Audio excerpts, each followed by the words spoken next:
when young people came out onto the streets in such big numbers outside the Dáil demanding change. I think it said to the political class that this had now been elevated to a high level. I think that's great for everyone. I think it's good for politics. I know in my own house, my own daughter was one of the climate protesters. Right. So she's told me in no uncertain terms that politicians need to understand that they were out protesting against the current set of policies. I suppose a lot of political leaders such as Micheál Martin, Leo Varadkar, personally what they have done, I suppose, to take a look at their carbon footprint, Leo Varadkar said he's eating less meat. Is there something that you have tried to actively do? Well, we've been on this for a while. My other half is a committed environmentalist, so we've been on, even in terms of how we manage our waste, how we introduce fuel efficiency to our home.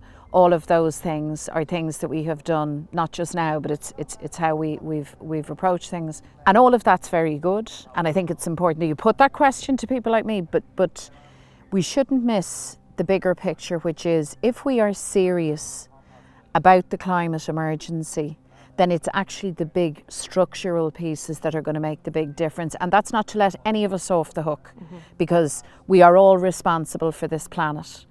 But there's very little point in urging people individually to change their behaviours if at a global level the global market isn't actually changing also.